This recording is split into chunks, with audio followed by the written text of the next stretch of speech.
Well, Jeremy, it was a media briefing that was scheduled for about 20 minutes and it went on for well over an hour.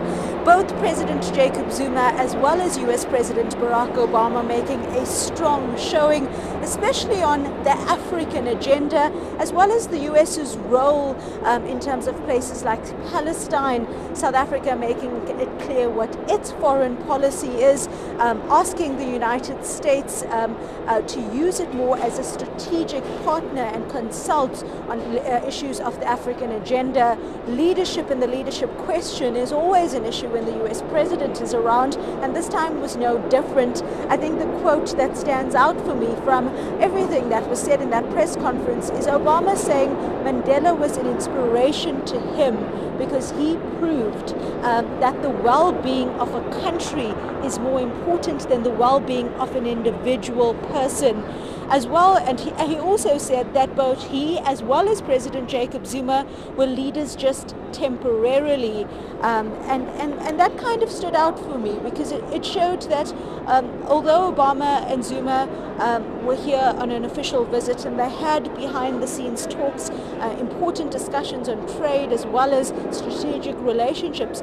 both leaders kind of stood firm. President Jacob Zuma also questioning why some leaders were hauled before the International Criminal Court while others had some sort of immunity. Barack Obama responding that even though leaders may be popular and African leaders may be popular and be re-elected by the people, they could not have impunity and get away with extraordinarily bad things. But really the reason why today is important, Barack Obama has been in Africa before, but he's been here in more of a ceremonial capacity.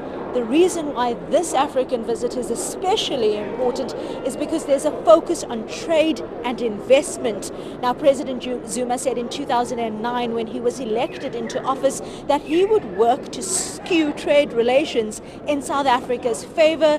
Let's talk about the economics and the bilateral that happened and how South African and South Africans are going to get out of the negotiations that happened today. He's been in the United States for 3 years now. It's our ambassador to the United States, Ebrahim Rasool. Thank you for joining us. How are we doing in terms of trade relations? 130 billion rand as it stands. What more can be done? Look, I think the good news in the 130 billion rands that we trade between us and the United States is that there's a surplus in our favor as South Africa, and the greater news is that we have again reached the level of trade that we were at 2008 before the global recession. So I think that what this visit does is that it is the perfect way in which to use those platforms and to really get into a new phase of trade, not only in the volume of trade and income for our country, but in the quality of trade and investment that I think we require. A commitment here from US President Obama that AGOA would continue, that we would be able to get some South African goods into the United States duty-free, but it's not entirely left up to him, is it? No, I think that has to be passed through Congress, and I think that is the bread and butter stuff that we do in the United States on a daily basis. It's working Congress, working the Senate, getting an understanding and an appreciation for Africa and South Africa's special role in it.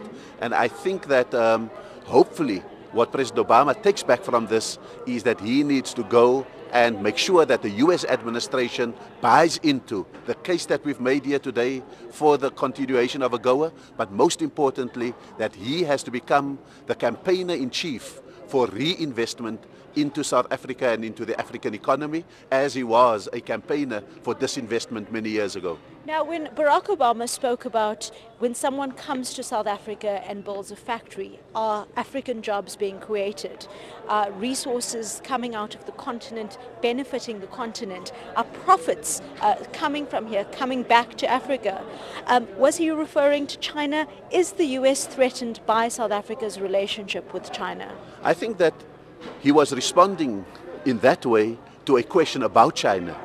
I think that he surprised us by appearing unafraid of China recognizing China is there and welcoming it and saying almost in a sense that they are here to complement China and if necessary to compete with China.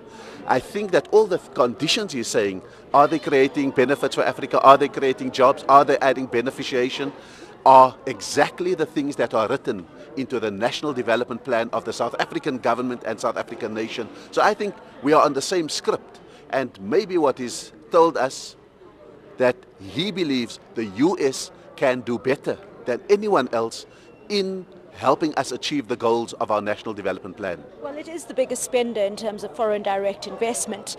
Now, in terms of China, there's a perception out there that China invests in infrastructure projects in South Africa as well as Africa without any conditions. And the US has conditions. Transparency and corruption is a big issue for them. Is that a figment of our imagination? I think that such conditions of human rights, democracy, transparency are not conditions which South Africans are afraid of.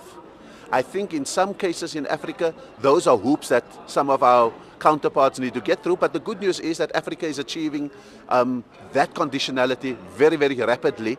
And it's offset by the fact that I believe the US through this visit is signaling that it may require Africa also for the salvation of the US economy, which has been mired in recession since 2008.